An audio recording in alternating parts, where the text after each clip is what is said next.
Okay, can you guys hear us? Can hear us on YouTube, Facebook? Okay, in alhamdulillah, wassalam ala wa rasulallah.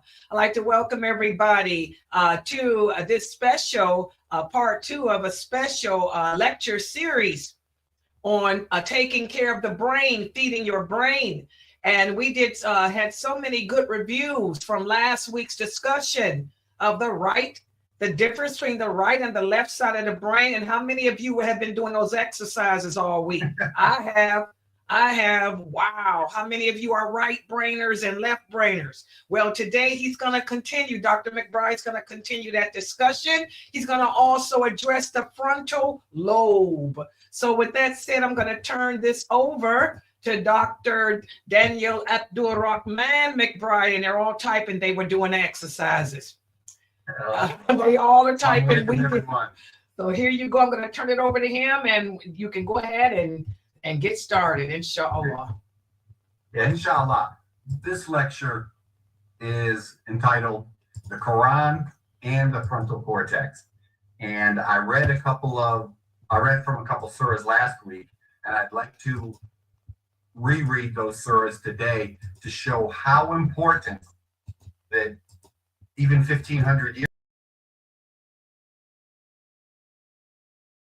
is with a forelock.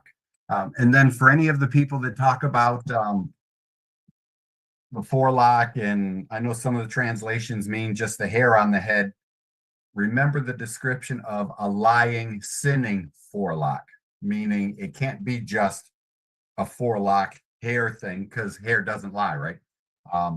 Some people might lie about the hair, of which I can't, but the idea is that it's described as lying, sinning forelock when we talk about Abu Jahl.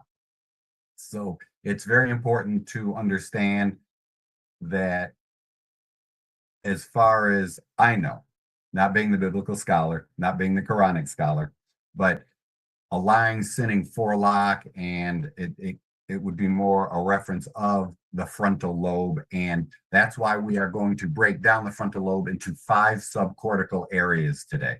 But let me read the Quran first. Now, what I'd like to do is we're going to turn to Surah Hud, chapter 11 in the Quran, and we're going to start with verse 50. And to odd people we sent their brother Hud. He said, "O my people, worship Allah. You have no other ilah, God, but him. Certainly you do nothing but invent lies. Invent lies. O my people, I ask of you no reward for it," the message he brought. "My reward is only from him who created me. Will you not then understand? And, O my people, ask forgiveness of your Lord and then repent to him. He will send you from the sky abundant rain and add strength to your strength. So do not turn away as mujrimun, criminals, disbelievers in the oneness of Allah. They said, O Hud, no evidence have you brought us, and we shall not leave our gods for your mere saying, and we are not believers in you. All that we say is that some of our gods, false deities, have seized you with evil or madness. He said, I call Allah to witness, and here you witness that I am free from that which you ascribe as partners in worship with him, Allah. So plot against me, all of you, and give me no respite. I put my trust in Allah, my Lord and your Lord. There is not a moving, living creature, but he has grasp of its forelock. Verily, my Lord is on the straight path. So if you turn away, still I have conveyed the message with which I was sent to you. My Lord will make another people succeed you, and you will not harm him in the least. Surely, my Lord is guardian over all things. And when our royal hour in the royal we earlier, and when our commandment came, we saved Hud and those who believed with him by a mercy from us, and we saved them from a severe torment. Such were odd, the people. They rejected the ayah of their Lord and disobeyed his messengers and followed the command of every proud, obstinate, obsessed oppressor of the truth from their leaders.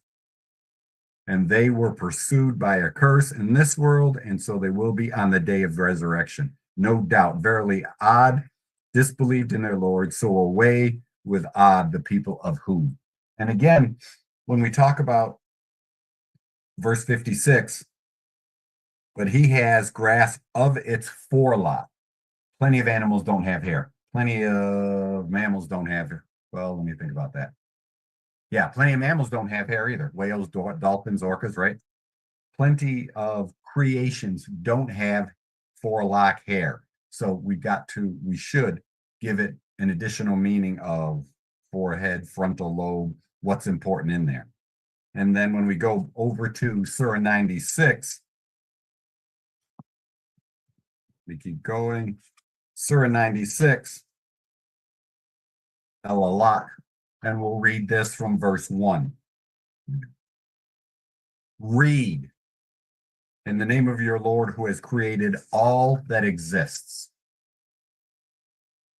has created man from a clot. Read, and your Lord is the most generous, who has taught by the pen, taught writing, has taught man that which he knew not. Nay, verily, man does transgress against all bounds in disbelief and evil deeds, because he considers himself self-sufficient. Surely unto your Lord is the return. Have you, referencing Muhammad sallallahu alaihi wasallam, seen him, an uncle, Abu Jahl, who prevents a slave, Muhammad sallallahu alaihi wasallam, when he prays, interfering with his worship? Tell me if he, Muhammad sallallahu alaihi wasallam, is on the guidance of Allah or enjoins piety. Tell me if he, the disbeliever, denies the truth, the Quran, and turns away. Knows he not that Allah does see what he does? Nay, but if he, Abu Jahl, ceases not, we will catch him by the forelock, a lying, sinful forelock. Then let him call upon his council of helpers. We will call the guards of hell to deal with him. Nay, O Muhammad sallallahu alaihi wasallam, do not obey him, Abu Jahl. Fall prostrate and draw near to Allah. So think about what's taking place there. How important is this forelock in the English translation, this frontal lobe? And I'm going to break down the 5 subcortical or the 5 areas, science terms or science names, of what each little area does. And it'll be a superficial description. I'll try to give you a lot of information, but I don't want to overwhelm you and bore you with too much science stuff. We can always cover Broadman areas another day. All right, the 5 subcortical areas of the frontal lobe. You've got a premotor and a supplementary motor area, and this is going to be in charge of or influence very complex movements. You've got the frontal eye field. That controls saccadic eye movement, jumping from side to side, trying to pay attention, and focused attention, which goes along with eye movement. Whatever we are looking at, we are going to pay attention to. As Muslims, we're encouraged to lower our gaze. The dorsolateral prefrontal cortex. This is hugely important to all of us. All of them are, but this is our thinking, our cognition, our math, our language, our communication. All of our complex thinking are executive functions of planning, organizing, and goal setting. And remember, right hemisphere is the long-term goal setting, and the left hemisphere then is going to be in charge of the day-to-day actions to achieve that long-term goal. So we've got a long-term picture. For example, in Islam, our long-term goal is, of course, to achieve Jannah. Our short-term goals, then every day, we're going to pray 5 prayers a day. We're going to give charity. We're going to smile to our brothers and sisters. We're going to do those day-to-day actions. The 4th area is called the orbital frontal cortex, and that is going to be emotional regulation and social behavior. And then, of course, number 5, right behind those is the anterior cingulate, and that's going to be motivation to get things done. Let's see, we can also explain it really quick, and I'll expound on this a little bit. Anterior cingulate regulates motivation. Orbital frontal cortex tied into that regulates social behavior. Dorsal prefrontal cortex regulates executive functions. The motor, premotor, and supplementary motor areas control motor function.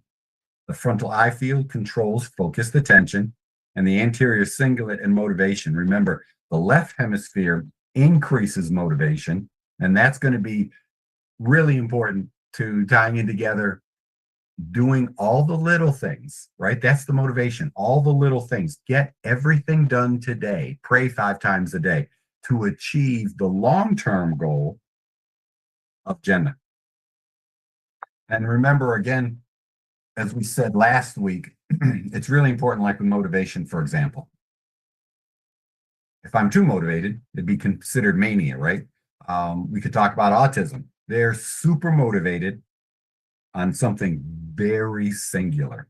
That's why you see anger when you ask them to stop. They want to see it through, that singular focus, see it through till the end, until they're done. No matter what it is, whatever their singularly focused attention is on, okay? And that's the motivation side. So they're hyper motivated to pay attention to it. If you don't have enough motivation, that would be your depression side. You might have a big picture. How many of you, or myself also, how many times have we had a great idea? Just, this is the best idea we've ever had. But then we weren't being a right hemisphere idea, the big picture. We have this great idea, but then if the left side doesn't take it over to get it done, that's all it is. It's just a great idea.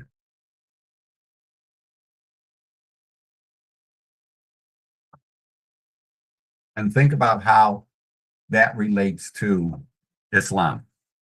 When we talk about Islam, we've got, again, if we're talking about the premotor, supplementary motor, and motor areas, these are not just complex movements, but it's actually, again, always fall back to right hemisphere, left hemisphere. Imagine you're going to commit a good deed. There, the idea pops in, right? Big idea. I'm going to do this good deed. But you lack the motivation, so you don't do it. So in Islam, at least you had the idea to do it, and you will get one reward because the idea was there.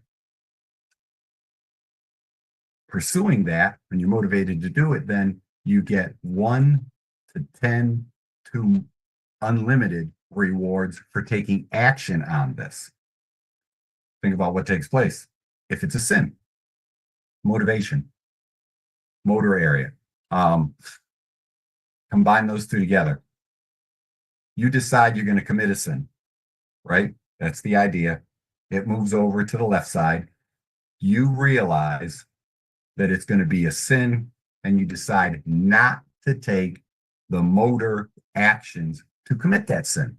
Again, it's there, but then it moves back to the right side. The right side is also inhibition when it shouldn't be done. Or pretend you've got a project that has to be done by the end of the day. You're really focused, you're trying to get it done, but there's competing attention. There's you want to check your emails, but that's not going to help you finish this project. So imagine how the right hemisphere and the left hemisphere tie together with motivation. You're hyper motivated to get this project done, but then you're also, when they're working correctly together, the right side then says, I'm going to inhibit the motivation to pursue anything that distracts me.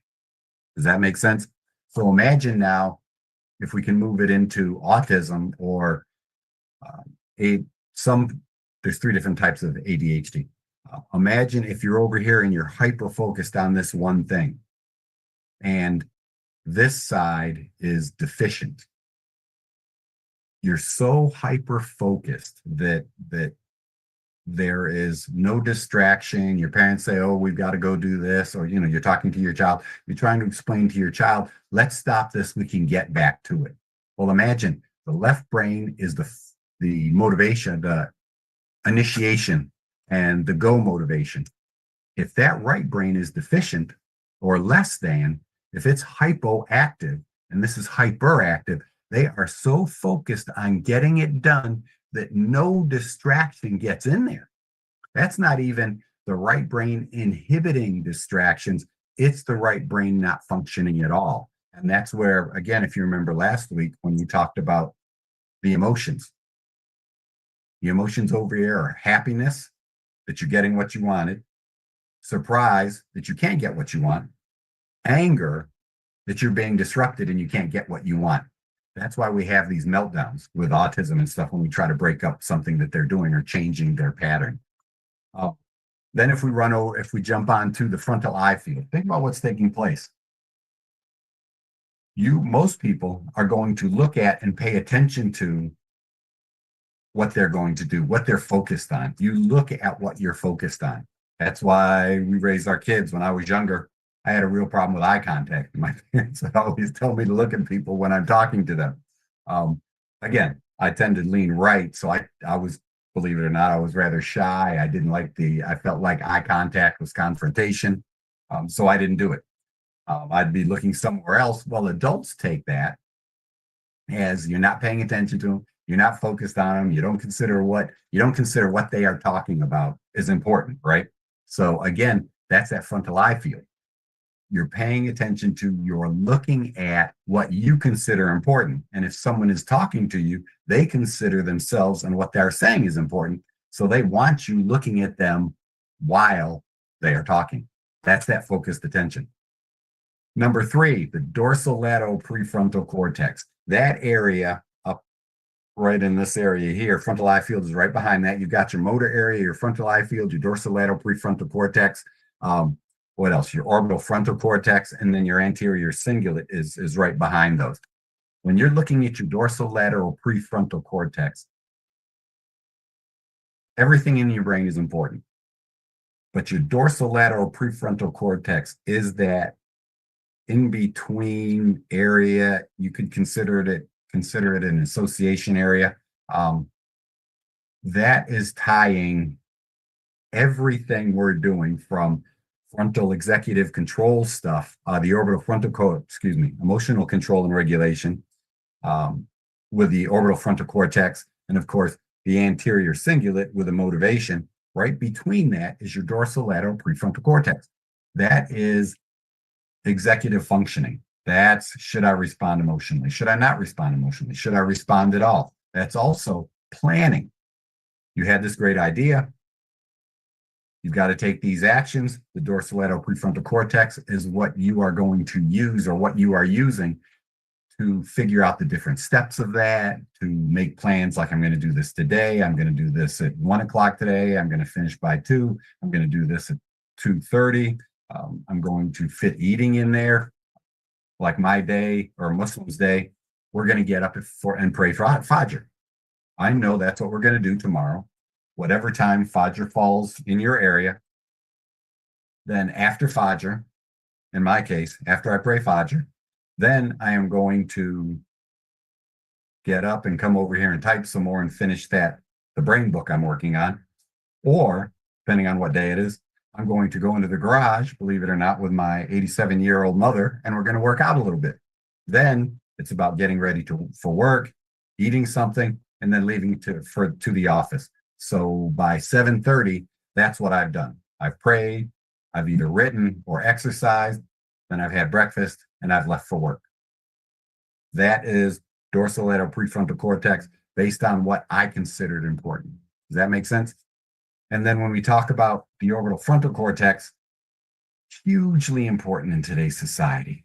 Most people, again, what we're seeing in America and all over the world with fascism, with genocide, with everything that's taking place, we're becoming a very, very much a left brain society. It's all go, go, go. It's all motivation to get what I want, get what I want. And there's no right brain, empathy, emotion, sensitivity. We're not trying to fit into society at all. We're not so much trying to fit in, but fitting in is important. That's what the right hemisphere likes to do, is appropriate societal behavior. And in this case, in the orbital frontal cortex, it's really important.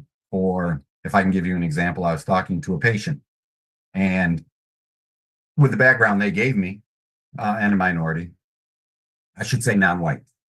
And with that said, I was asking, They were, and I'm not a big fan of the recently elected overweight white guy, and not to name any names. And they surprised me and said they were. And I made the statement before, and they were like, oh, we won't argue now because we get along so well. Oh, no, absolutely not. We're not going to argue. But the idea is then I said, before we talk politics, let me ask you two questions. Okay. I said, and this is orbital frontal cortex. I said, if you were running a business, would you hire a sexual predator or a convicted sexual offender? And they said no. And I said, then what about, would you hire a convicted fraudster or someone that's been convicted of lying, cheating, and stealing? And they said no. I said, so you wouldn't hire this person to work in your business, but you'll hire them to run the country. So what happens in the orbital frontal cortex is you could have good, moral, social, right-brained ideas, right? You don't want a rapist, you don't want a fraudster, you don't want a sexual predator, you don't want them around you and your business, around you and your family, you just don't want them around. And yet, with that moral grounding, and yet you would hire that person to run your country. There's a disconnect with that emotional control center, because now what they do, and it's the big override. If I can convince you to be afraid of something, then that interferes with the orbital frontal cortex and the prefrontal cortex. That interferes with the frontal lobe's ability to make a good, logical decision. Does that make sense? And the orbital frontal cortex is really important to regulating emotion and your social behavior. And if that's not working, if this whole frontal cortex isn't working, then right behind that are your limbic centers, your emotional centers, and they'll be out of control. They will be, and fear is the great override. Remember, when we talk about right hemisphere and left hemisphere, fear resides on the right. You could be, along with empathy and wanting to do good by others, the motivation is being afraid of being pushed out of the group. As society developed millennia ago, it was very important for us to fit into these 10 people groups, these 100 people groups, these little villages, it was important for us to fit in, because living by ourselves, if nothing else, you got animal predators, if we don't even count human predators, right? So fitting into society is hugely important, and it's a very right hemisphere principle. And that's why I say in today's society now, we are moving into the left, where it's all selfishness, me, me, me. Right is social, left is selfish. And that's and the big control of that is this frontal area, and particularly, like I said, the dorsolateral prefrontal cortex and that orbital frontal cortex, which is right here. And then, of course, the fifth area, the anterior cingulate cortex, hugely important for motivation. And then it's also considered in some books and by some scholars, it's also really super closely tied to emotional regulation and emotional control. The more motivation you have, the more, hopefully good, emotional ties are to that to get it done. Very rarely do happiness and anger go together, right? But fear and anger travel very closely together. It's interesting that anger is on the left side, and that's your more motivating side. Anger, as a good emotional response, could stem from frustration. And again, if you can look at the autistic picture, they get angry, they're not done, they want to push through it, and that anger keeps them motivated to achieve that goal. You want to donate $100,000 this year to a good cause. You have You try to donate it to one organization, doesn't go through. You start getting a little frustrated.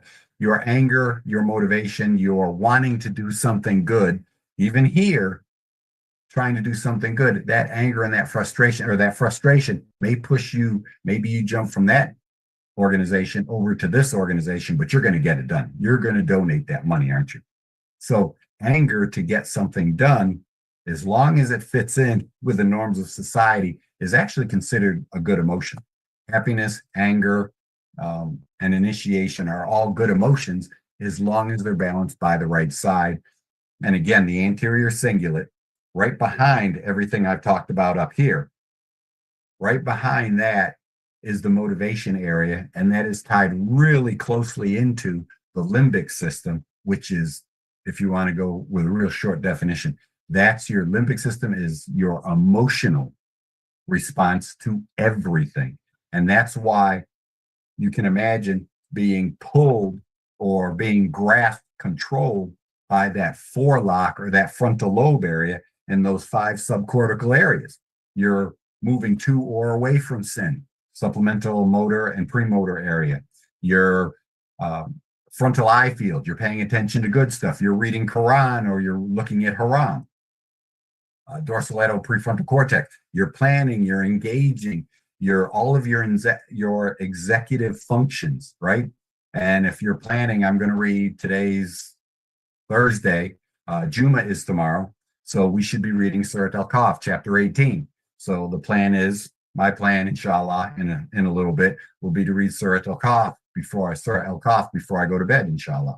If not, I listen to it being played in my car in both the Arabic and English translations as I go to work and go to the masjid to get it done before Maghrib tomorrow night. And I left off one area, didn't I? Premotor frontal, dorsal prelateral frontal cortex, orbital frontal cortex, anterior cingulate. No, that's really good. That's it. Now, think about what's really important. And I want to end, believe it or not, 6:37, I want to stop instructing.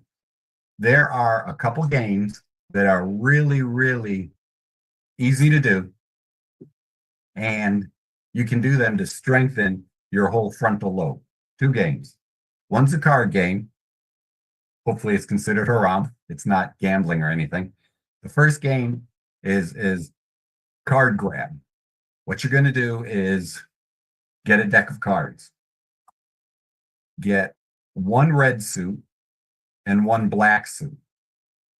And I'd recommend as you start, take the face cards out. So you just want ace, and you consider that 1. You want ace through 10. Shuffle those together. Hugely important. Frontal lobe strengthening.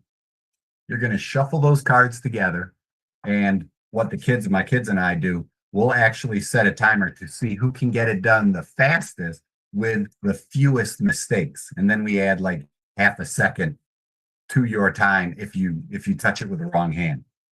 Now, what you're going to do with these 2 cards, shuffle red and black together and just use 2 different suits. You don't have to use all 4. The first step, you're going to take, and again, card grab, you're going to take these 22 cards. You're going to take these 22 cards, shuffle them together, ace through 10. And then what you're going to do is pretend you're playing with me right now. I'm going to hold the deck. We get ready, and then I'll let you hit go on the cell phone or on your timer. When you hit go, I start flipping cards. Every time you take a card, I lay down another one as quick as I can, right? What you're going to do, remember it this way. This is easy. Red color right, black color left. When I flip the card, you grab that color card hand appropriate. Like I said, if we're going red and black, right and left, every time a red card comes up, you're going to grab it with your right hand. Every time a black card comes up, you're going to grab it with your left hand and pull it back, okay? So I'm going to turn them over as fast as I can so that I don't delay you. Let's be honest. Allah watches everything, and we're trying to train and improve ourselves. So what I do is I flip it, you grab it. I flip it, you grab it. I flip it, you grab it. And remember, red and right, black and left. Now what you're going to do, okay, do that a couple times and take the average of, say, 3 times, right? You run it once, run it twice, run it 3 times, and then switch, see who was faster. Now, what you're going to do is shuffle them up, and you're going to go even or odd. Yes, even or odd. You're going to take the even numbers, pretend you take the even numbers with your left hand, take the odd numbers with your right hand, regardless of what the colors are. And now what you're doing, I mentioned last week, I mentioned go, no-go games. This is a go, no-go game. You see what you're supposed to do, you go. If you're not supposed to do it, no-go. That's both initiation, go, and inhibition, no-go. And then think about what you're doing. You're using frontal eye field. You're using your motor, premotor, and supplementary motor areas. You're using your dorsolateral prefrontal cortex. All of this planning, executive function, I'm going, I'm not going. You're tying your whole frontal lobe in, and you're tying in your right and left halves. Really hard for younger kids because a lot of this is still developing, and your frontal polar area, area number 10, is still finishing, and that's not until the mid-20s. Girls a little sooner than guys. Surprise. So what you're going to do is, again, that's your go, no go. Take 2 colors and blend them together, the red and the black. Take 2 suits, shuffle them together, and then the first round is just red, black, red, black, red, black. Shuffle them up, and you can't tell what's coming next. So you're going. And the only go, no go is whether it's red or black, right? And then what you're going to do is you've got to override and learn the new function, or the new rule is what it's called. And that's when you bring in, no matter what color it is, even, odd, even, odd, odd, odd, odd, even, odd, right? That's your go, no go game. And that's how it ties all of them in together. And then, of course, the orbital frontal cortex, 11 and 12, are really important because hopefully you're going to control or inhibit your anger and frustration. Use your anger to go faster and better, but don't get upset with anybody because it's you, right? And then your anterior cingulate to keep you motivated without getting emotional. Great game called Card Grab. And then if you want to, you can add the face cards. And what you do there is just for a little trick with that, and it's a super advanced game when I'm dealing with these kind of things. I wait until later. This is towards the end of a care plan with my brain trauma patients, with my older ADHD, with my older autism kids. This is a challenging game. So this is what we consider a higher cortical function, especially with inhibition and initiation at the same time. So this is something I save literally for later. But the same games I use to train and test patients, you can use bringing that in and helping yourself get even better. If you're good already, then you want to train it in to be great. And if you're not good, then we'll build up to it using this stuff. Does that make sense? And then the next game is really cool. And if you wanted to, you don't have to say anything, but this is a really easy game. What you're going to do is hold up your right hand and your left hand. And then what we're going to do is, this is my right, this is my left. What we're going to do is every time I flick up a finger and your hand, do it matching. Okay. So there you are. Your hand, your hand. Every time I flick up the finger 1, you flick up 2. Every time I flick up 2, you flick up 1. So there's 2, you're doing 1. There's 2, you're doing 1. There's 1, you're doing 2. There's 1, you're doing 2. Make sense? So this is how it goes. And we're just going to do this. So hold your hands up, and you don't have to tell us if you do well or not. And in this game, there's a room for just a couple of mistakes. If you're doing it to test someone or to improve things, you expect 2 mistakes Anything more than that, you start getting worried or you've got to work up to it. So here we go. And you try to make it, and you do 10 and make it random. Ready? Your hands are up. Here we go.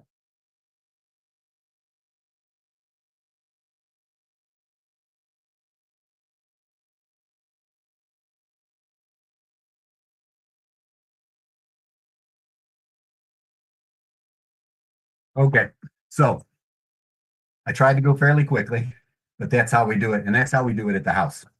And you can see how literally you got to override. A lot of people will want to match me, right? I flick up two, you flick up two. Excuse me. I flick up two, you flick up two. I flick up one, you flick up one. And then, okay, I've got it. He did one, I do one. He did two, I do two. He did two. Wait, I did one. No, wait. Okay. You see what I'm saying? So then you start going, I did one on this hand last time. I want to do one again. No, I've got to do 10. And there you go. And you train it in. You can start, and I recommend going real slow, warming it up. And then phase 2 of this game, I'll get back to it. So phase 2 of this game is then just the fingers, right? 1 or 2, 1 or 2. And what you're going to do is I flick up 1, you flick up 2.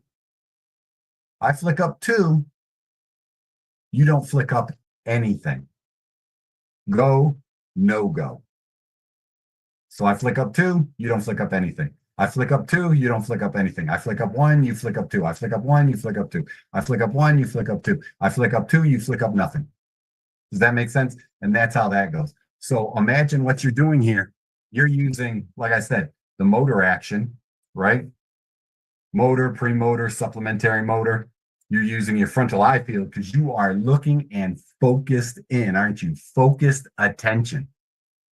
And it's really cool. If you want to do it more than 10 and you want to carry it out to 15, you want to carry it out to 20, you train in focused attention with something like that. If you want to train in focused attention with your cards, it's the same thing. Rather than just using 2, you use all 4. And you just keep going, even though you may be getting frustrated and you may be distracted because I made a mistake and I touched it with my left, not my right.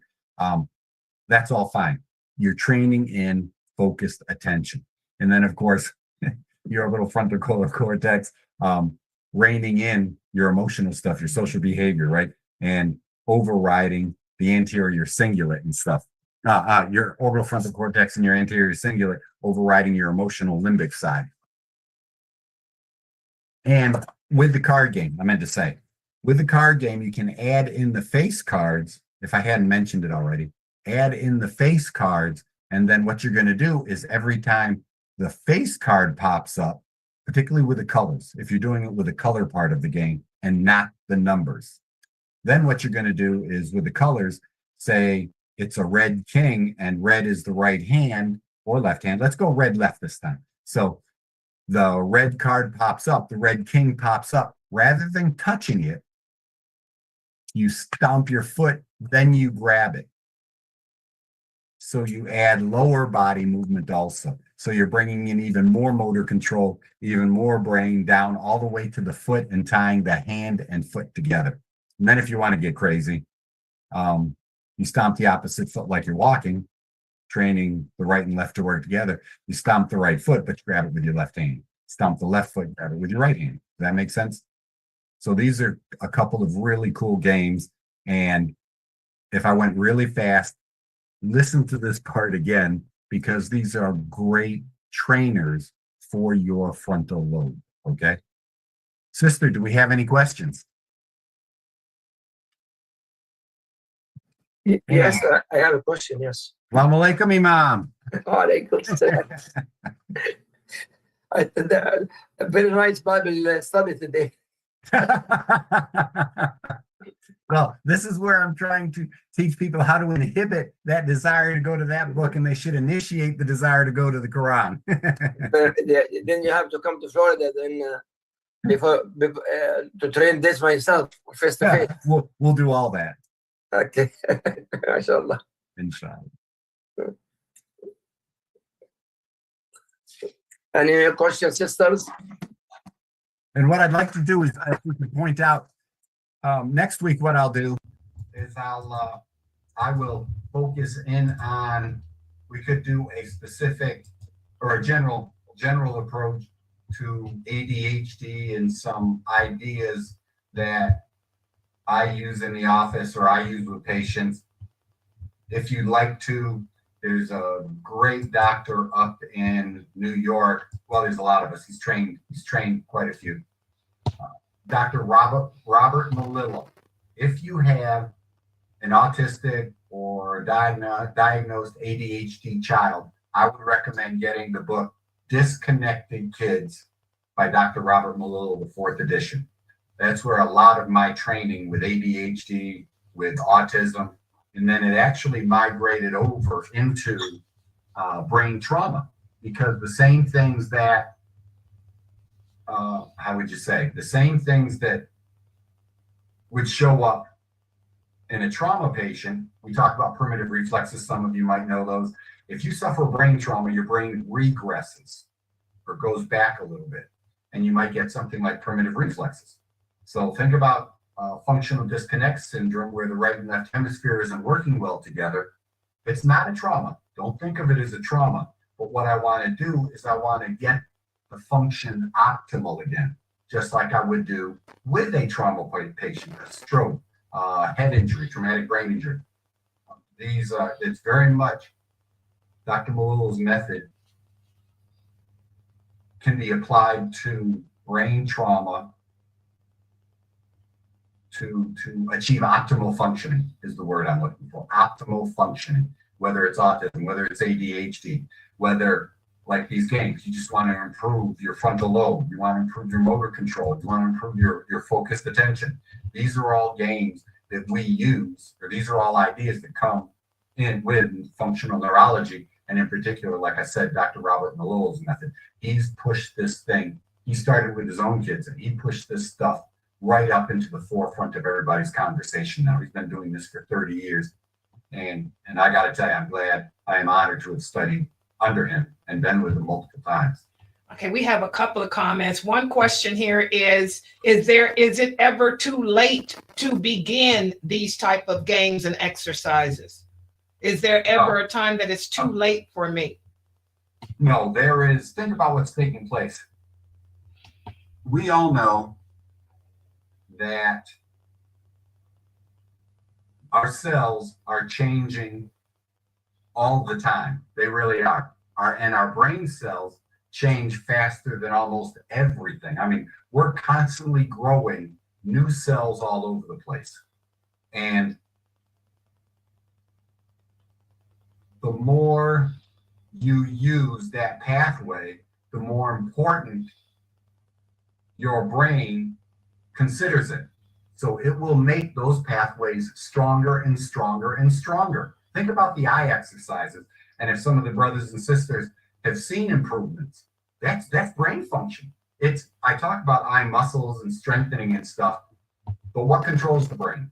Excuse me, silly, I answered the question. What controls the eye muscles? Your brain controls those eye muscles. And I just told you with the frontal eye field, Brodmann area number 8, that's your focused attention, your frontal eye field. And then you've got your motor area telling your eyes to move, your dorsolateral prefrontal cortex making those decisions. You bring in some cerebellum to make it a smooth movement. So all of those things tie in together. Every time you do this stuff is every time you're getting better. It's literally never too late. I had a patient come in 4 months after a real bad brain trauma. He was riding his motorcycle. He got hit from behind. He's there. He got hit from behind by someone doing 50 miles an hour when he was at a stoplight. I'm sorry, 60 miles an hour. He flew 50 feet in the air. His bike got hit so hard, he got thrown off of his bike by that force. They measured he flew in the air before he hit the ground. They measured the spot from the intersection from the light to where he hit the ground, because they could mark the spot, because his helmet, he went face first into the ground. He hit so hard that his helmet split and blew off his head, and he skidded to a halt, and it was all still here. When he came into my office 4 months, our office 4 months later, he came to us because his mother was a patient. And the neurologist had told him that after 4 months, you're not going to get any better. So that's when Mom brought him to us and asked if we could help. Absolutely. My first answer is yes. And then I finished the second part of that answer is I'm not sure how much better, but because he was a young guy, because he was younger and all that stuff, because they heal faster than us in our 60s and 70s, but we still heal. Understand, you still heal. So 4 months later, the neurologist said, after 4 months, you're not going to get anything more. I told him, I said, keep going to the neurologist. And it's not a criticism on all of them. I'm surprised this one said this. But I told him, keep going, because you've got a vehicular assault case or whatever you call them all over the country. And for your case, you got to keep seeing him and he'll keep testing you. But I said, don't believe another thing he says when he says you're limited. Sure enough, he was with us for 6 months. We were adjusting him. It was safe to adjust him. So I'm dealing with the adjustment as a chiropractor. And then the functional neurology also. I had him doing all this stuff that I making conversation with you. Imam Ibrahim knows other stuff I do. I use a lot of red light or laser therapy and different exercises and vibration platforms and just stuff, different games and different exercises. I encouraged him to keep going to the gym. 6 months out, he tells us he's moving back home to the Carolinas so that he can get his old job back because he had improved that much in 6 months. So this head trauma, you have to see it to believe it. And he came back from it. So when we talk about, and we're all wired differently, but when we talk about being too late, I got it. It's never too late. I follow people, other doctors that I admire and respect, and the stuff they post is almost miraculous. It's amazing to me what we can do, and I wish I would have studied this sooner. It's not too late. Whoever asked the question, it's not too late. Like I said, I would recommend getting Dr. Malula's book, Disconnected Kids, and really looking at that. Read it as if he's writing it to you, and just change functional disconnection syndrome, the right and left not working well together, change it from that to brain trauma or whatever the case. And I think in this 4th edition, there are 4 different games in there that are clearly described. And that would help a lot. And I think the book's like $17. So yeah, that would be helpful for you. And it would give you a lot of insight. When I talk about brain stuff, almost everything I do, along with being anatomy and different anatomical classes I've taken, a lot of the techniques I use are in functional neurology are based on Dr. Malula's teachings. Okay, another question. Okay, another question here. One of the brothers said, I was doing the exercise with you and I did bad. I couldn't. So does that mean that I have some issues? I'm so sorry. I got to tell you. What you want to do is that's a gigantic question. That's a gigantic question. It could, yes, and then no, it may not. What you'll want to do is practice that game with a family member or friend and see if you can't train it in. One of my favorite phrases is train it in. If you're not good at something and you want to be good at it, train it in. You want to be good. If you want to be good at this, and if you want to be good at that stuff, train it. Like I said, that game by itself, that's harder than the card grab game, I think. What I recommend then is grab yourself a deck of cards, use the 2 colors. Grab 2 suits, 1 red, 1 black, and start training in that way. That is less aggressive, I think, for your mind, in terms less challenging. And then you start going faster and you increase your challenge, and you can measure your time. Like I said, the first one you do is just the color in the hand. And eventually do that a couple times, and then take the average of 3 different times. That'll be your base score Then you switch it over to the grabbing the numbers, even and odd, and measure how much slower you are. And then do that all the time. And then go back to the colors once in a while, and then go into the numbers again. And then when you're playing with friends and it's the finger game, right?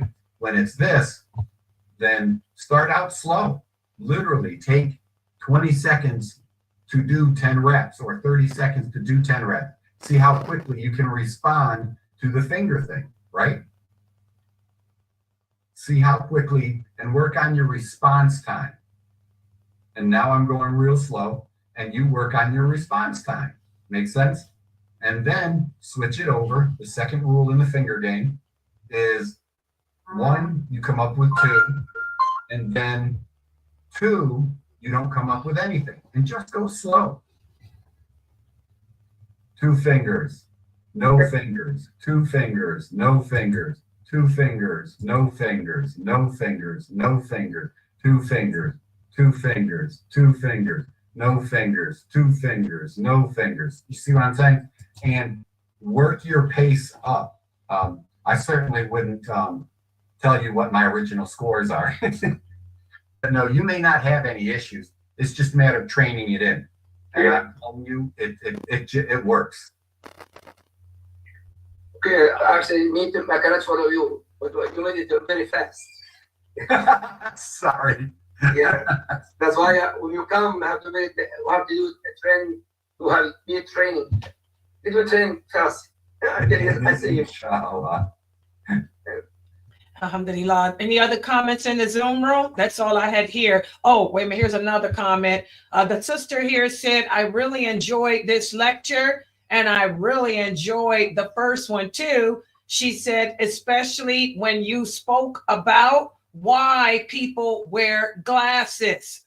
She said, I have found myself noticing a lot of people do wear sunglasses, even if it's not even daytime. Even some of the famous Muslim celebrity personalities. She said, I noticed some of them wear sunglasses indoor too. And now I know it's because they're concerned with appearances. She said, I found that fascinating. Isn't it? It really is. It's like a really cool quote I read, and it's like when we look at them and we pass judgment. Oh, they think they're cute. Oh, they think they're cool, or they think they're too important. Most of the time when we share an opinion, and that's what I just did, right? I shared multiple opinions. My opinions are based on my life experiences, aren't they? And when I share an opinion, it's going to be my experiences, not yours. So a lot of times I'm telling you more about myself with an opinion, including sunglasses inside, right? I'm sharing my opinion about it. And if we judge these superstars or these people that really have a hard time, or pretend maybe they are being cocky, arrogant, and all that stuff, and distancing themselves, but at the same time, it doesn't matter to us. And if I'm offended by that and I share my opinion about that, then I'm giving you my life experiences, not theirs. Does that make sense? And now the more knowledge we have, like the Quran tells us over and over again, pursue knowledge. There's so many hadith about pursue knowledge. Educate 3 daughters, then it's educate 2 daughters. Then the Sahaba asked, I only have one, will I get into Jannah? And the Prophet ﷺ said, yes, even if you educate 1 daughter. So think about how important knowledge is. And at the time, we were transitioning from a really jahiliyyah, right? Days of ignorance. We were transitioning from the chauvinistic, women didn't amount to much, into Allah considers us all of our souls are equal. He created all of us. So imagine at that time, in the chauvinistic times, he's telling us we should educate our daughters. He didn't say educate the son. He said educate the daughters to show us, because our sons were already being educated if we could, how important knowledge is. And then when we see other people, if we have more knowledge, like the sunglasses thing, the more knowledge we have, the less judgmental, the more intelligent we really are, emotionally, socially, intellectually, all that stuff. I'm glad that made an impression on you, sister, because it really is. Knowledge is everything to us, and you don't come across any other religion that in the teaching, in the book itself, it tells us to read, to pursue knowledge. There's even a verse in there that Imam Ibrahim and I are going to go over together. They just finished some real cool research, or they just released some real cool research. And you might know it off the top of your head, Imam. If you do, tell me. The verse where you're told that if you're sitting in a group of people and they are speaking poorly or evil thoughts, you should get up and leave because you will be counted amongst those people. Yes, Allah said that Surah Al-Furqan, ayah number 62. أعوذ بالله من الشيطان الرجيم. يا عباد إذا جاء الفاسق استغفر الله وإذا خاطبهم اليهود كانوا the ignorant people legal the ignorant people making you have to leave يا عبادي الذين يمشون على الأرض إذا خاطبوا الجاهلون قالوا سلام. You say salam to the ignorant people. Why? Because the ignorant people, you argue with them, you lose. So he's an ignorant. And the most important, you speak of knowledge, Brother Abdurrahman. The first word in the Quran, first ayah in the Quran, but iqra, read. That's the first thing Allah ordered Rasulullah, the first ayah in the Quran. Iqra. And what iqra? بسم ربك الذي خلق. Tawheed, Aqidah, and then everything else after that. But not everybody, brother, with all my respect for everyone, now the Google, the phone, the Sheikh Google and Sheikh Smith. Most likely, yes, it's true. Yes, you're right. I have a lot of lectures that Khutbah Jum'ah regarding this. Why? Because the people really become ignorant by default. And they think they are, mashallah, scholars. Yes. And when the sister says with the glasses, sometimes she's right with that. You know, me, if I do like this, I cannot see it. Yeah, I cannot. You know, right. But even my glasses are even, yes. Well, but the quality is good for me to see very well. But my point here, you know, Rasulullah sallallahu alaihi wasallam, the most handsome, intelligent person. Number one, when even i'tikaf in the masjid, he put his head next to the Aisha house, and she combed Rasulullah sallallahu alaihi wasallam, his hair and perfume, and then he leave. I mean, you always, and not only that, it's a sunnah to have perfume. Misk and don't misk. No, it's sunnah to have smell good, especially among the people, especially if you go to the masjid. You should always smell good. Not only that, Ibn Abbas, the cousin of Rasulullah, Abdullah ibn Abbas, when he go away, before he enter his house, he take a shower, perfume, put his clothes, to go to his wife, just like a new groom. He just married. And his wife do the same thing. The key with the husband and wife in this situation, they have to eat well. If I love and respect and love you is together, as Allah said in Surah Al-Rum. Okay, here's a question too. Sister here is saying, I was having trouble, Dr. McBride, keeping up with you. It was doing something to my eyes. Is there a neurological reason why that happened? I got to tell you, it might be the computer itself. You know, this light. You see, I tend to sit back quite a distance from it, just because it could be just that. I'm not sure. There's so many. When patients come into the office, there are so many things that I do to figure out what areas, what's the good function and bad function.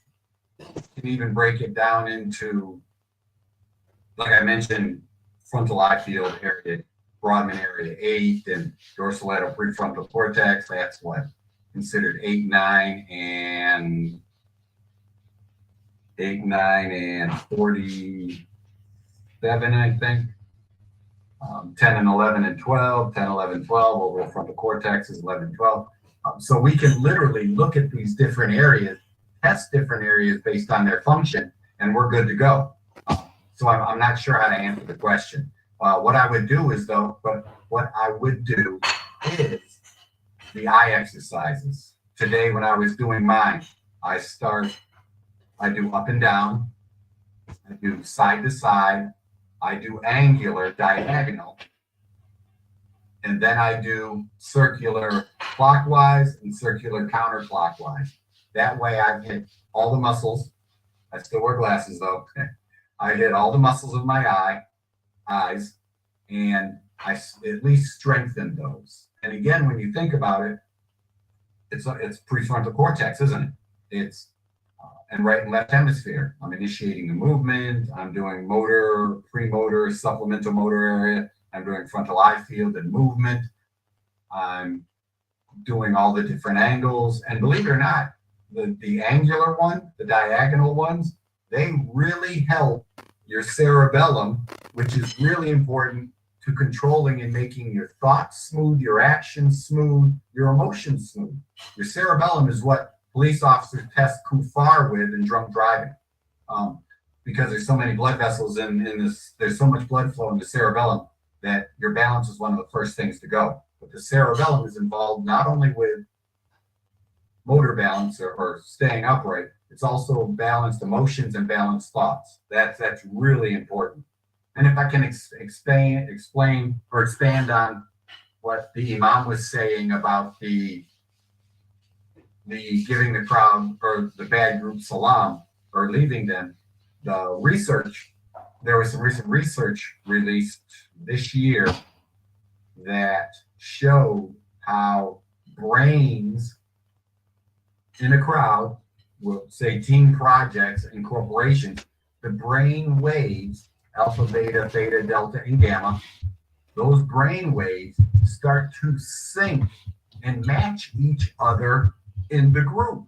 You start to blend together. You know how, we all came together, all was beautiful. The brain waves actually match and sync together. So that's why so many hadith, so much Quran tells us, surround yourself with good people. Because you want good syncing or syncing with good people. You want to be Quran, you want to be in the masjid all the time, you want to be around Muslims, you want to be around, I surround myself with family.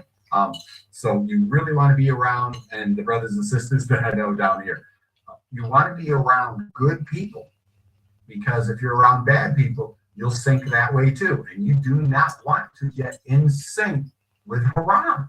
You don't want to do it. It's that. For example, I get so excited, and I should thank all of you and Sister Layla. I have so much fun. I look so forward to this class because I'm surrounded by Muslims. And that's sinking stuff. S-Y-N-C-I-N-G, sinking. Alhamdulillah. Go ahead, sister. Go ahead. I had a question. Oh, I'm sorry.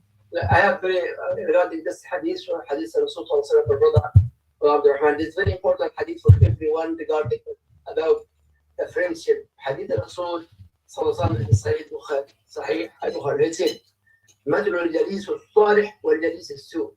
The example, al-jalis, the good friends and corrupt friends. كمان صاحب المسك والكير. The one have a mask, perfume, and someone like a one dealing with fight. The good sahib, good friend, that can have a misk. And the other one, Mrs. Chef, the American or Mrs. Chef, that things just like a word dealing with fire. And he said, sahib misk, when you come with the misk perfume, you speak small, it has a smell with a good word, good smell, good company, and the opposite, bad company, make it give you والعياذ بالله give you hellfire. Ya Allah, تخلص from it. You choose the right people, loving Allah subhanahu wa ta'ala, loving the jama'ah, loving to listen to the Quran, give it to the hadith. That's a good company. And some other company, complete opposite. We have to be careful. Yes, sister, I'm so sorry to interrupt you, sister. Please, sister. Yes. Assalamualaikum. Brother, I had a question because after COVID, I felt like I had a lot of brain fog, and I went to the doctor, and the doctor told me I should do more crossword puzzles, and gradually it's coming back, but I don't feel like my old self. I'm not like sharp like I used to be. So is it any type of exercises I can do to like help with the brain? I think I would say it happened after it's hard for me to put words together. I see the word in my brain, but I can't put it out. If that makes any sense. Oh, totally. Absolutely, totally. Yeah. Was there more, or should I start? No. That was it. I was like, I don't know what this is. It's like I see the words, but it's hard for me to get it out. Yeah. And I started noticing this after COVID. I don't know if it has anything to do with COVID or anything, but sometimes I can't put a sentence together. So I don't know if it's because of age or COVID or what. No, sister. I'm going to lean towards the COVID part, okay? Real quick, where are you guys located? I'm in Texas. Oh, that's way over there. Are you anywhere near Austin? I'm in Dallas area. Okay. There's a real good doctor in Austin that if you could ever get over there, his name is Brandon Crawford. Brandon Crawford. And it is called the Austin. Oh, what's Brandon's? In Dallas or Austin? Or Dallas, brother.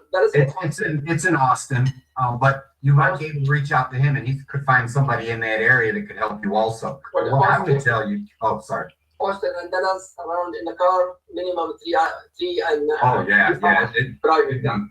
It'd be a dream. Yeah. I'm in Dallas right now. Yeah, I'm Dallas. My daughter in hospital in Dallas here. And she's doing well now, inshallah. Inshallah, yes, inshallah. Good. Yeah, sister, what we would do is crossword puzzles are really, really, really high functioning. What you would say, it's high functioning testing, and it's high functioning function, if I can say that. That's really high level. I'm not a big fan of, those aren't the things I do first. That's when you get around to word finding, holy cow, you're having to process so much. You're having to remember like a definition, or maybe it's not a definition, but it's an analogy, and you're supposed to find a little word that means that whole sentence, right? So crossword puzzles can be hard. And then you've got to figure out whether it's the right word to fit into things. That is really, really high level. I would recommend what you want to do is make sure your fueling is good first. You should really ramp up your diet in terms of lots of fruits and vegetables to get all of your antioxidants, to get all of your minerals, and like myself, I have a food supplement that I use virtually every day to make sure I at least start my day out with the proper nutrition. So you want to make sure you're fueled well, along with food and then protein, because you're growing and replacing things, and protein is amino acids, right? So all these amino acids, remember, dinucleic, blah, blah, blah, DNA. The last part of that is acid, isn't it? So you want to get all the amino acids. So I'm a big fan of protein and all your vitamins and minerals. A lot of the foods aren't really good for us, or not as good as they used to be. So even when we eat halal. So I do supplement almost every day, and I definitely take tableted supplements that I've chosen specifically for me, but I take a food supplement that I recommend for everyone. You've got to find a really good food supplement. That way you get the proper food fuel. Then you want to improve your oxygenation. You want to get more oxygen. You want to get your body accustomed to supplying and using more oxygen. One of the best ways you can do that and improve what they call long haul COVID symptoms now is to jump on exercise, particularly aerobic exercise, which is really hard for me. I'm not a great runner, but the idea is that even fast walking with purpose, everywhere you go, can train it in a little bit at a time. Again, the classic example is if you work on the second floor, don't take the elevator. Walk up the stairs as fast as you can. Walk down as fast as you can safely. You really want to improve your fueling first, right? You want to get your minerals, your proteins, your vitamins, your antioxidants to protect from the damage that was in there. That's what antioxidants do. They protect against damage. Fruits and vegetables are the easiest ways to get that. Fruits and vegetables, protein, that'll cover everything. You don't need anything else in your diet, really, right? I like potatoes, though, and they're considered a starch. But that's where you sit with those. And then with that, at the same time, at the same time, you really, really, really want to exercise. You've got to improve your oxygenation so that you got those two fuel sources, food fuel and oxygen fuel. And then the stimulation would come from the crossword puzzles, but that's really high level. What you should do is just grab a dictionary and read through it and remind yourself of all these words. It's something, I'm not lying, something that simple. That's what I do. Would really help you. It's not challenging, it's learning, and you're feeding your brain so that you can learn and make it a simple dictionary. I'm not lying. I would literally recommend That's what I do too. The dictionary, reading the Quran in English. It's really that way you're stimulated. You've got stimulation, you've got food, and you've got oxygen. Those are the only three things your brain needs: food, oxygen, and stimulation. And actually, the brain cells live longer on stimulation when they're denied food and oxygen. Believe it or not, if you give them enough oxygen, they die quicker than they do when you give them stimulation. So I would recommend simple stimulation, reading the Quran. If you speak Arabic, read it in Arabic. If you don't, read it in English. Read the dictionary to get all of your English language back, and make sure you are exercising and eating protein, fruits, and vegetables. And I'm sorry, don't forget, I use a lot of coconut oil for a good fat and olive oil. And also, sister, another thing, one of our group, actually, Dr. Annie Lynn, Yes. Dr. Narvin, she's a doctor, nutrition medicine doctor. She teaches in university, in medical school in Nobel University. She specializes about the food and the medicine. I have many courses, and she already contacted this Laila and Dr. McBride to do something regarding this. Yes, that'd be great. Alhamdulillah. Yeah, and that's why I'm always telling y'all to use that dictionary too. The dictionary is the best way, to stimulate that and keep those words going. Plus, it's good for you guys to understand your religion, because we don't understand the meaning of simple English words over 4 letters. That's why I'm always telling y'all, use that dictionary. Yeah, Sister Laila. And also Arabic Quran, different on my accent. I'm Palestinian. Yes, exactly. They don't speak that Fusha. The Arabs don't speak the Fusha. We know that, unless we know. Fusha Arabic is not easy. It's not. Fusha Arab is not. Trust me, it's not easy. Yes, Dr. Assam teaches us that. Yeah, it's one word can mean 100 different things. Yeah, depending on my father speak Fusha Arabic. When I grow up, may Allah give rahmah.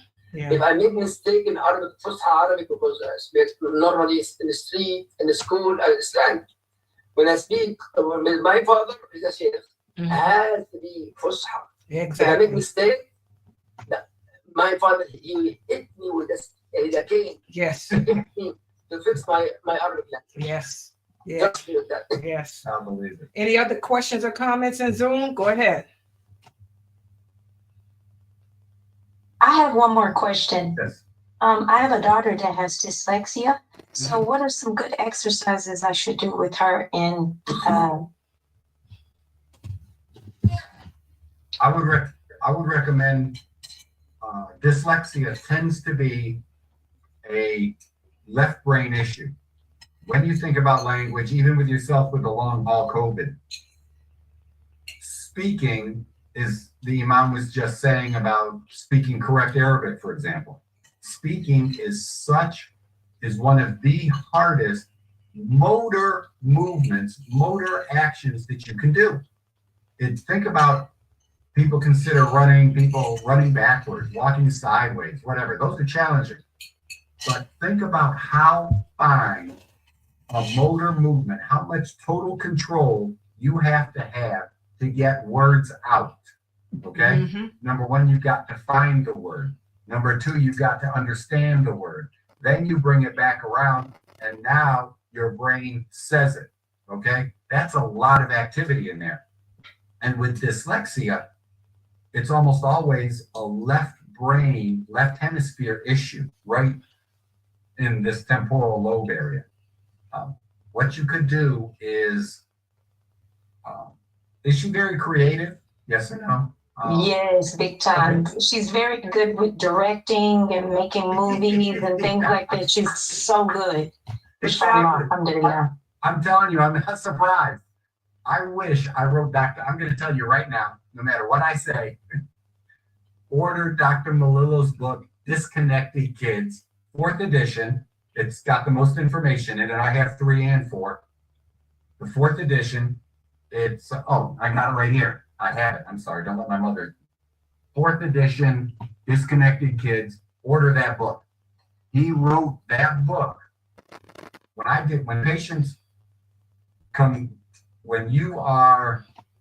that's the book I recommend. That's the book I give to parents that would, what we call intensive care, intensives.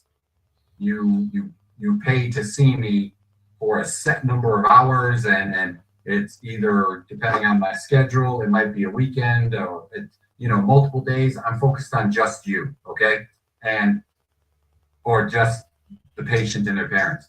And what I do is, that book is what every parent gets to take home to do everything and additional stuff that I may have not been able to fit into a weekend, if that makes sense. Because I work full time for someone.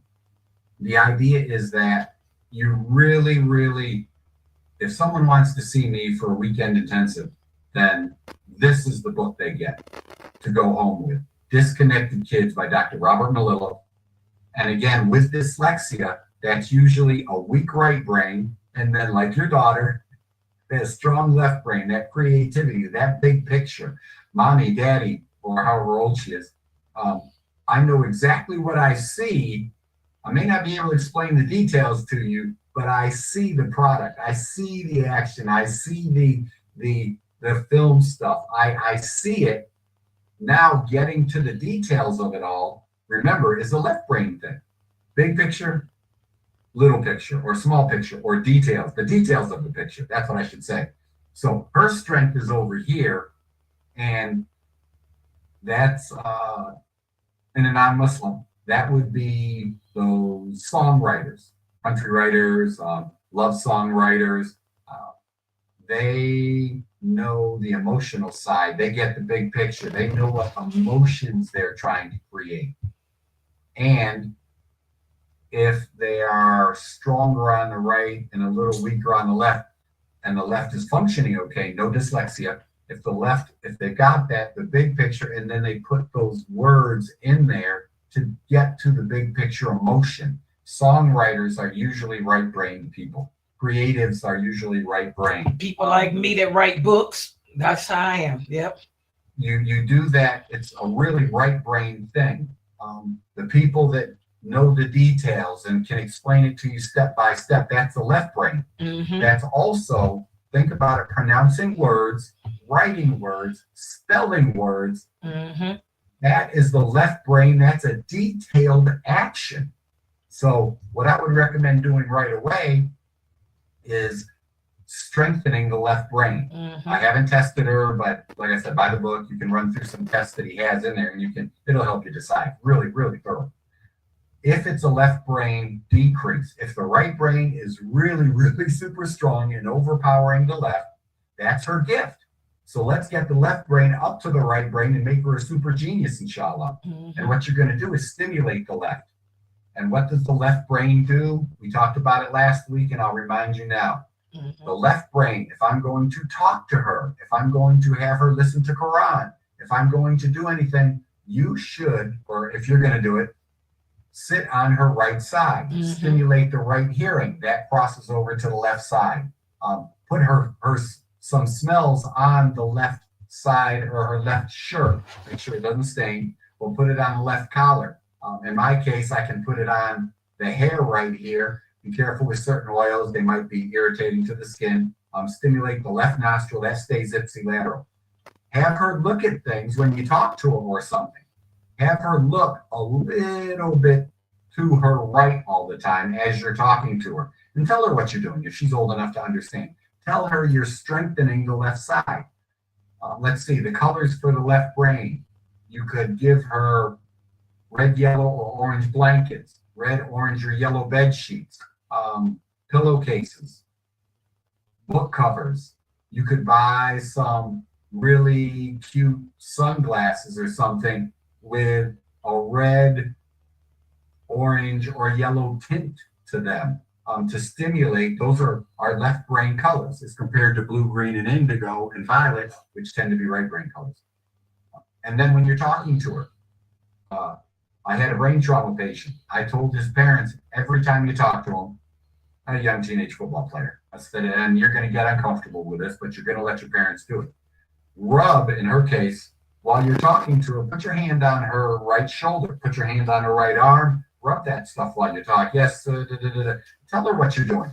Remember, the left brain controls the right body. The right body senses cross over to the left brain. The right brain is aware of those. The right brain is the override for sensation. But at the same time, anything on the right side stimulates left brain except for smell. That stays on the same side. Okay? So all of those things, anything you do on the right-hand side of the body crosses over except for smell, even like vision. You could play this is a really cool eyeball game. Do this with her. Hold your thumbs out. And this is another go, no-go game. Well, I'll do just the go part first. Hold your fingers towards so that both eyes can see the thumbs. Hold them a little wide, though, so they have to really cross over, like right about there for me. Every time, and you're trying to stimulate the left. In my case, I'm going to jump my eyes to the right. The left hemisphere, right up here, pushes the eyes, the left frontal lobe pushes the eyes to the right. So I'm going to wiggle that finger. Her eyes jump over and stay there. Then what you do is the left parietal lobe pulls the eyes back. So you have her, you wiggle, I'll show you here. You wiggle the finger, the eye jumps to it, then you bring the eyes back to the middle. Tell her to keep her eyes on your nose and then wiggle the finger. She jumps to it. And every now and then throw in this finger just so that she doesn't expect, or so that you keep her on track. But tell her, whenever I wiggle the finger, you jump your eyes to it and leave it there. So wiggle, jump, walk it back to the middle, look at my nose. Wiggle, jump, walk the eyes back, leave them there. Does that make sense? So try that. It's called saccades. Saccades means I'm jumping to the quick moving object. And then that's left frontal lobe pushes, right parietal lobe pulls it back. So you're literally stimulating this whole left brain area. And then if you want to, at the same time, place something in her right ear so that you're stimulating the temporal lobe too.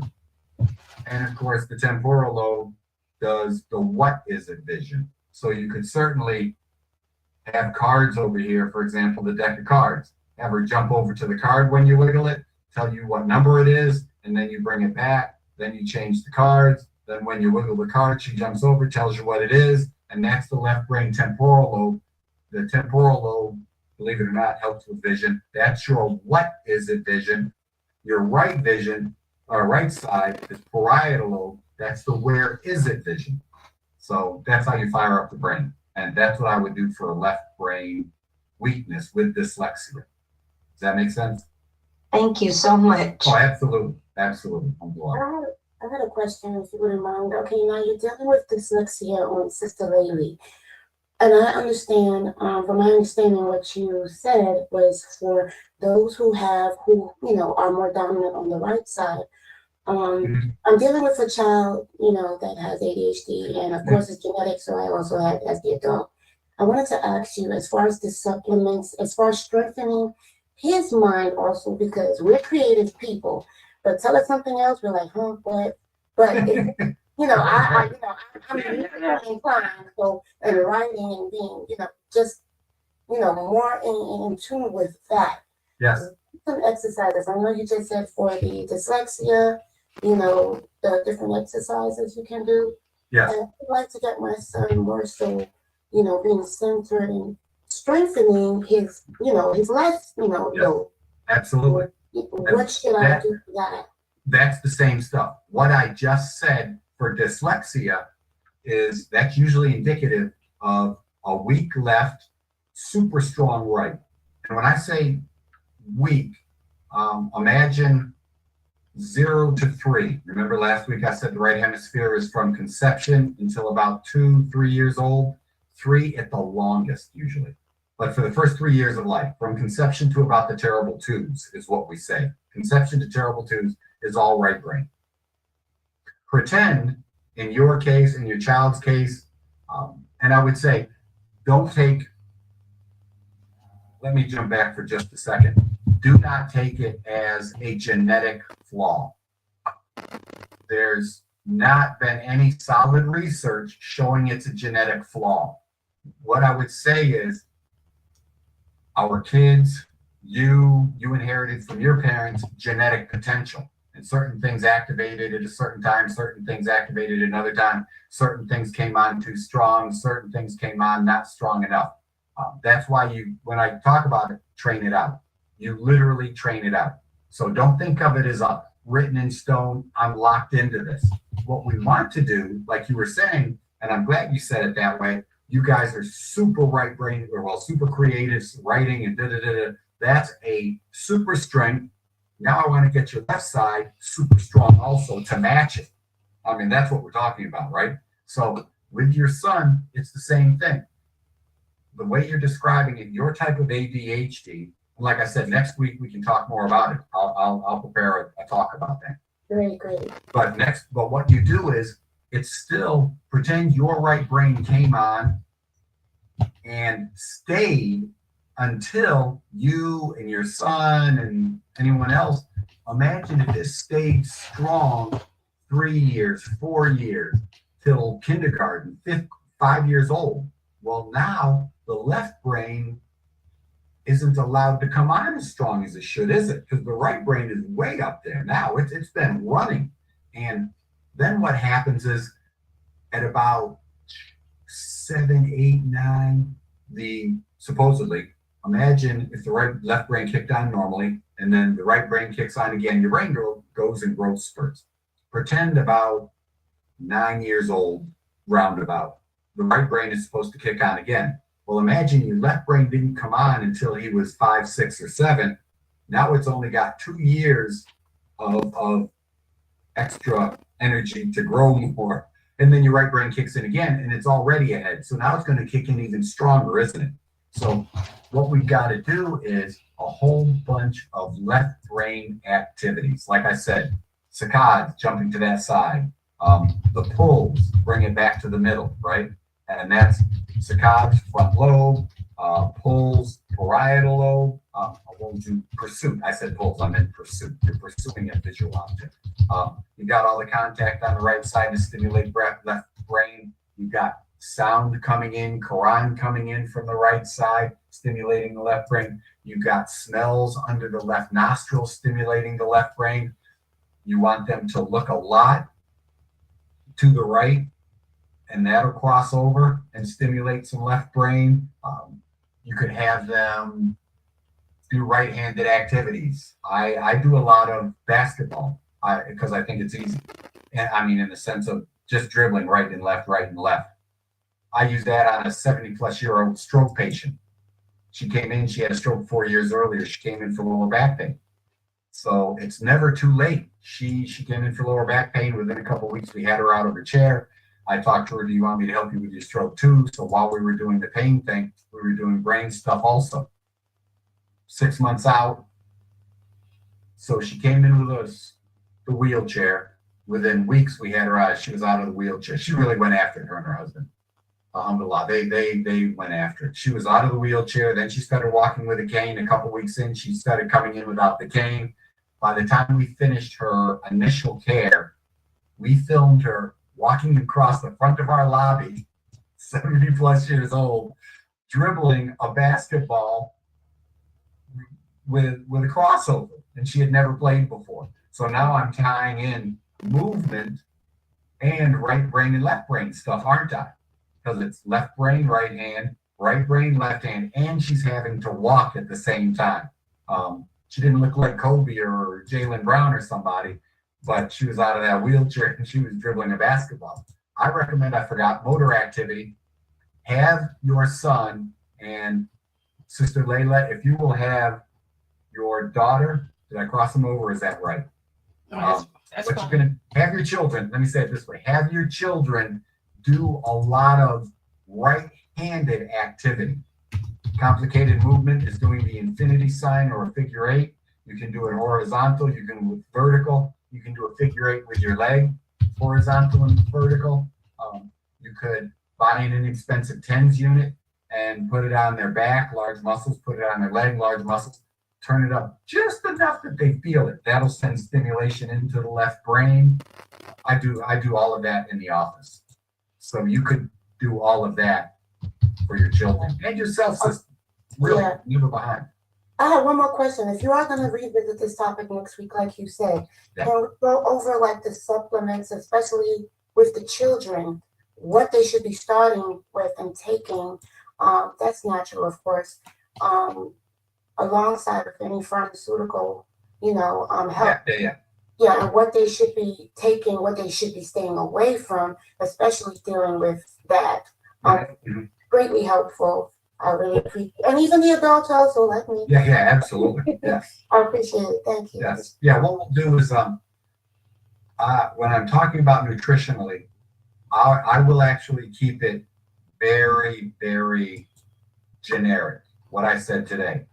Big fan of olive oil, big fan of coconut oil. I'm a big fan of fruits and vegetables and proteins. What you have to do, and exercise, especially for kids because it's developing minds, especially for adults because you want to play catch up. Catch up meaning CATCH, right? Not catch up for more food.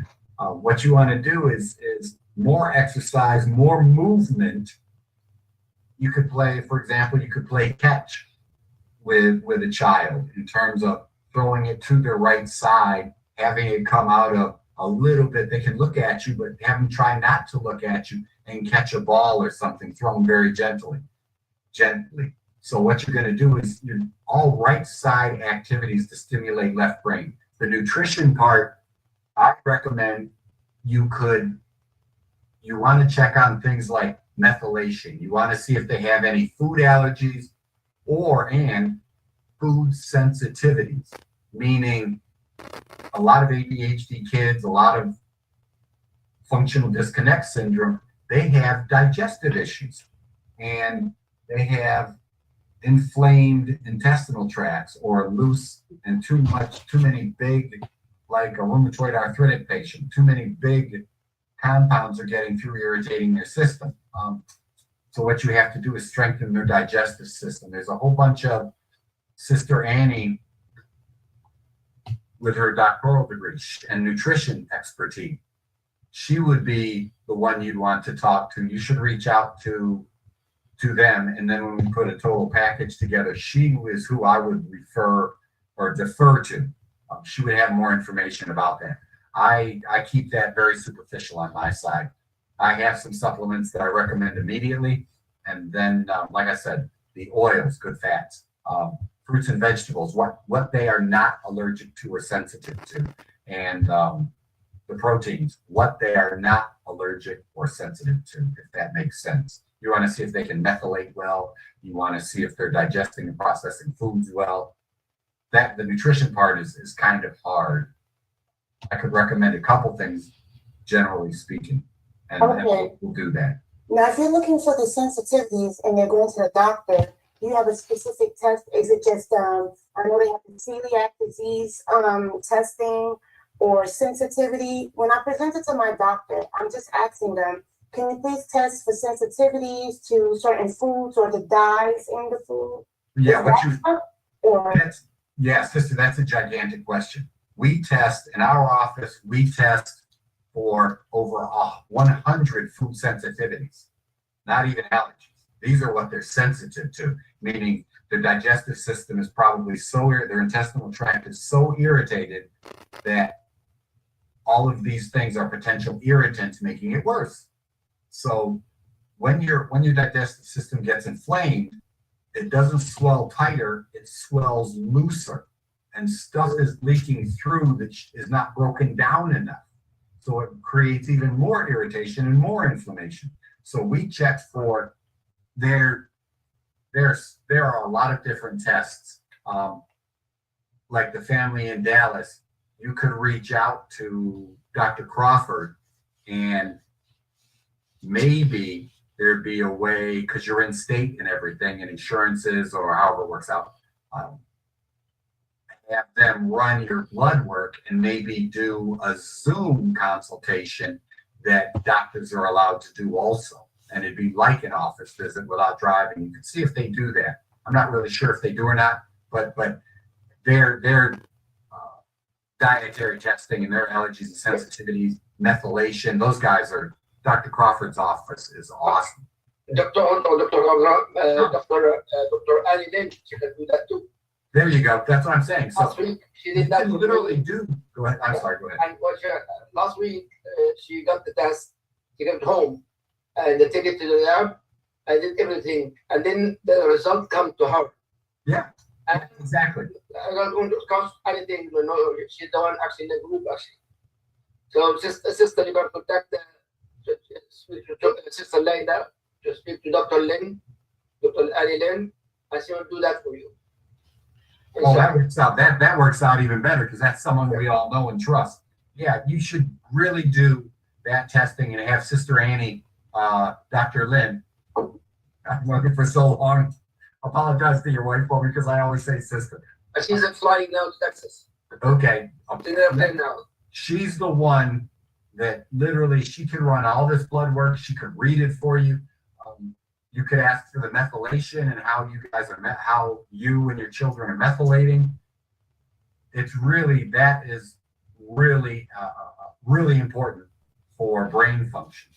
Yeah, last week she had to go from me, and I found out that 3 foods have to be away from it. That's caused a lot of headache and migraine, and then from that food. I stopped completely from her because last week I stopped completely. I have completely no headache at all. Alhamdulillah, I'm okay now. So just a take opportunity with Dr. Lynn can help you with that, inshallah. Okay, here's another question. Okay, here's a sister here says, what about taking apple cider vinegar and water to help lower glucose spike and eating vegetables and then protein and then carbs in that order? That's a lot of questions. No, actually the answer is what me and Dr. McBride will know, and Dr. Annie, she can fix that easy. She will tell you, all right. But sometimes I used to do this myself, and I found out what is very, very bad for me because my diabetes is bad for me. So I told it's extra things for me. And that's what I told. The people told me that, not her. Yeah, and by the way, too, guys, I want all the Muslims to understand we don't take care, we don't self-medicate.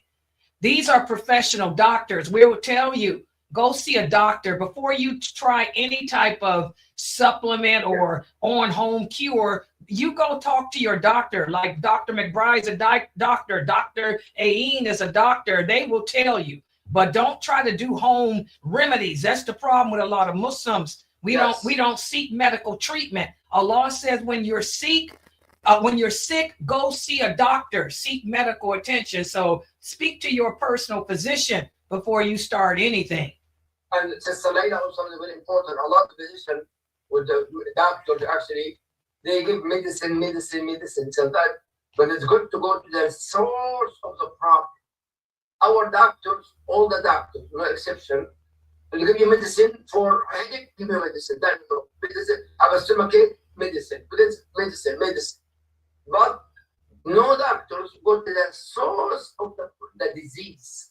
Some of them do though, but what I'm saying, I'm gonna tell you what I'm talking about. What big problem that we have with Muslims around the world, and they proved it with COVID, they don't go to doctors at all because we don't believe in the qadr of Allah. We believe that it's a conspiracy. Like I've had some Arabs tell me, oh, I'm not going doctor. They say they could shoot machines up in me to spy on me. We're ignorant. Like the Prophet said, we don't have the intelligence of the non-Muslims. And too many Muslims do not have doctors. I have sisters in this website who had cancer who have died from cancer that could have been treated had they went to a doctor. Breast cancer, they've advanced so much with that, uterine cancer, but these sisters, I'm going to self-medicate. So that's what I'm saying. You people need to go see a doctor, period. All that other stuff, and get a Muslim doctor. That way you ain't got to worry about no conspiracy. The doctors is a destiny of Allah. Allah Azza wa Jal gives those people a degree to understand the medicine to take care of you. That's the destiny of Allah subhanahu wa ta'ala. But unfortunately, me myself, when I came to America, I didn't get Dr. McBride know me for years. I know I was sick, but I think I gotta take this and this and this and this, and suddenly I was dying. Dr. McBride, Sister Lady knows that. Dr. McBride more, my case. And unfortunately, I depend to some opinion, this person and this area and this person. Oh, I have experience. I said, no experience except the medical doctors, especially about that.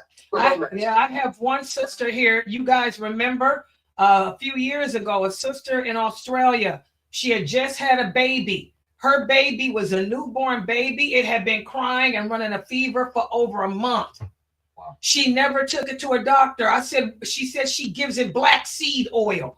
That's how ludicrous we Muslims are. I said, girl, take that baby to an emergency. And guess what? The child is now developmentally disabled because the mother, and she was having seizures and everything, and the mother was giving her black seed. So, no, you guys go see a doctor. Black seed is excellent. My wife have many research about black seeds. Yes, I take black seeds every day. But I used to use a lot of black seed. But my wife told me that it's certain amount of black seed. And still, when I am sick, I have to go to the doctor. Black seed, what? Not for medicine, for a cure medicine. No.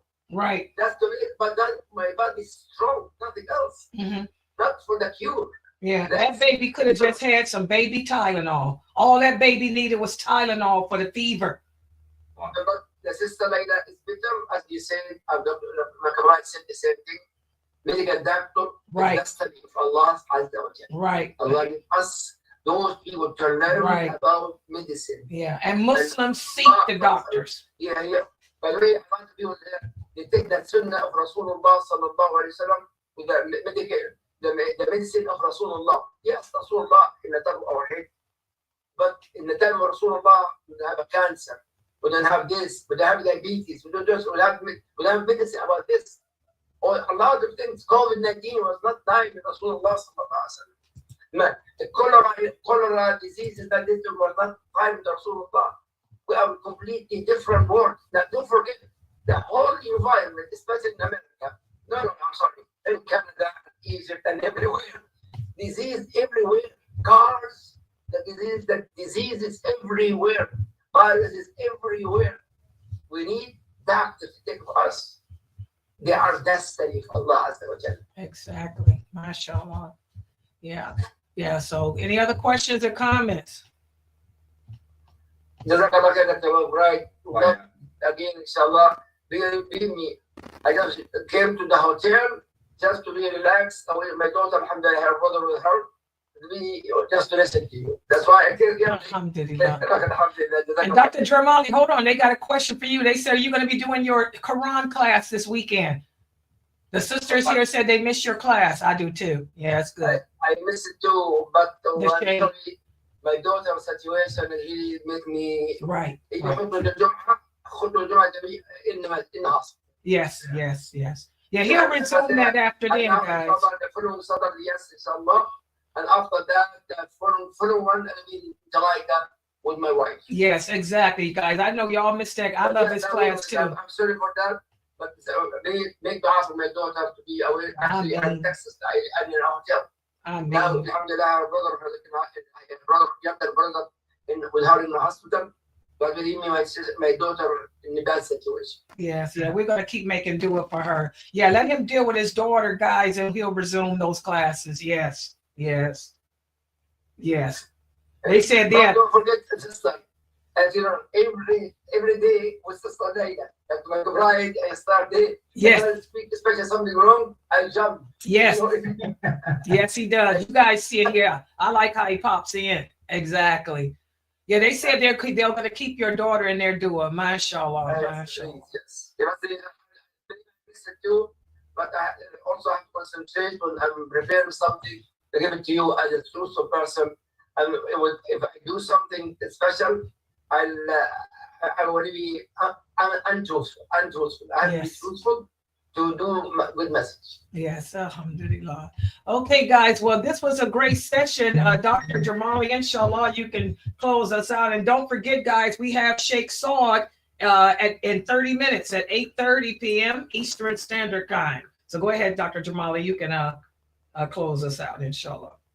اللهم صل على محمد وآل محمد كما صليت على إبراهيم وآل إبراهيم في العالمين إنك حميد مجيد وبارك على محمد وآل آل محمد كما باركت على إبراهيم وآل إبراهيم في العالمين إنك حميد مجيد اللهم هدنا فيمن هديت وعافنا فيمن عافيت وتولنا فيمن توليت وبارك لنا فيما أعطيت وقنا واصرف عنا شر ما قضيت وقنا واصرف عنا شر ما قضيت وقنا واصرف عنا شر ما قضيت انك تقضي الحق ولا يقضى عليك ولا يعجل عليك ولا تجد المريض تبارك ربنا وتعالى ربنا هب لنا عملا صالحا يقبل اللهم انفعنا بما علمتنا وعلمنا ما ينفعنا وزدنا علما وفقنا اللهم يا الله increase our knowledge يا رب اللهم increase our knowledge يا الله اللهم increase our knowledge واهدنا الى الحق يا رب وguide us to right path امين واشفي كل مريض اللهم اجب cure to every sick person اللهم cure every sick person اللهم اشفينا فيما اشفيت اللهم اشفي كل مريض وصلى الله على محمد واله وصحبه وسلم سبحانك اللهم وبحمدك اشهد ان لا اله الا انت استغفرك واتوب اليك جزاكم الله خيرا والسلام عليكم ورحمه الله وبركاته